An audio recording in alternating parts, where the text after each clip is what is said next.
हम धूप में निकले ही थे तब तक हिमांशु भाई को ढेर सारी टैनिंग हो चुकी थी। तब तक मैंने एक नर मादा को डांस करते हुए देखा और मेरा भी जी झलझलाते हुए डांस करने को उठा था। मंजिल मेरी कुछ और थी पर मैं पहुंच कहीं और गया था, बिरयानी खाने के लिए। MRI होने के बाद डॉक्टर ने सलाह दी कि गर्दन इसी तरह टेढ़ी रहेगी, तब तक कोई अगर ड्रैकुला दिखे तो उसकी पूजा कर लो। हिमांशु के 2 रुपए मांगने के बावजूद भी जब मैंने मना कर दिया तो हम सभी के बीच जंग छिड़ चुकी थी। आखिरी में यही निष्कर्ष निकला कि मुझे अकेले ही काम करना पड़ेगा, वो भी बिना सैलरी के।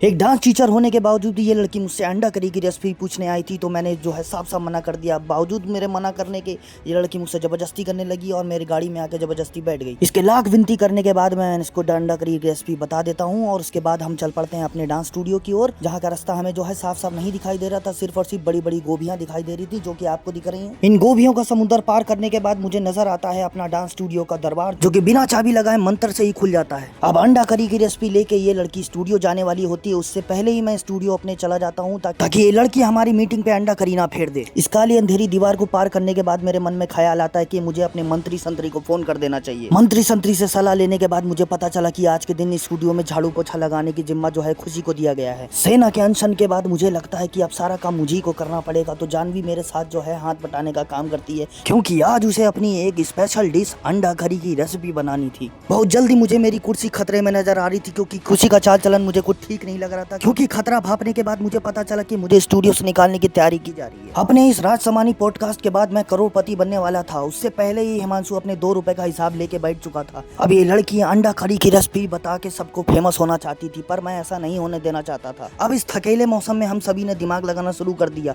कि ज्यादा से ज्यादा स्टूडेंट की तादाद कैसे बढ़ाई जाए। तब तक किसी का मुंह खुलता उससे पहले ये अंडा करी वाली लड़की बोलती है कि सबको अंडा राइस खिला देते हैं। मैंने कहा चुप हो जा बुड़बा, सब तुम्हारी तरह नॉन वेजिटेरियन नहीं होते। ढेर सारी ट्रेनिंग का नुस्खा होने के बावजूद भी हिमांशु से छिपाती रही, कहने लगी पहले पैसे दीजिए फिर बताऊंगी। जब हिमांशु ने सर पे घुम्मा मार दिया तो उसके बाद पावनी के पास चली गई और पूछने लगी कि तुम्हारी स्किन केयर का राज क्या है। पावनी गुस्सा के फोन पुलिस को करने वाली थी, उससे पहले यशी आ गई, तो यशी ने 250 ग्राम का बोझ जानवी का अपने सर पे ले लिया। उससे पहले कोई दूसरा छोटा बवाल होता, टाइगर श्रॉफ का छोटा भाई हमारे सामने आ गया था, कान में बता के कुछ भाग रही थी, उससे पहले ही हमारी सेना ने इसको घेर लिया। सबने घेर के मारा, उसके बाद कहा कि वादा करते हैं आज के बाद ऐसा नहीं होगा। गिरते पड़ते जब हम सदबरी ब्रांच पहुंचे, उसके बाद मेरे अंदर ऊर्जा का दूसरा विस्तार हो चुका था। एक तरफ मेरी ऊर्जा व्यूज पाने के चक्कर में बढ़ती जा रही थी, दूसरी तरफ इन लड़कियों की भूख जो है बहुत तेजी बढ़ती जा रही थी। जमीन पर पड़े इस क्रोकोडाइल नुमा व्यक्ति से लोग पार्टी की उम्मीद कर रहे थे, तो मैंने भी पलट के कह दिया 150-150 रुपए जमा करो, चलो सबको जितनी कहो उतनी पार्टी देता हूँ। जब सबसे रहा नहीं गया तो आखिरकार सब हफ्सियों की तरह खाने पहुंच गए बिरयानी वाली दुकान, जो कि श्यामनगर में स्थित है, प्राचीन काल की स्वादिष्ट बिरयानी खाने के लिए। ऐसे ही व्लॉग के लिए हमारे चैनल को सब्सक्राइब करें और लाइक करें एंड एक प्यारा सा कमेंट छोड़ के जाएं, ताकि हमें आगे हिम्मत मिल सके आपके इस दूसरे वीडियो की डिमांड को पूरी करने की।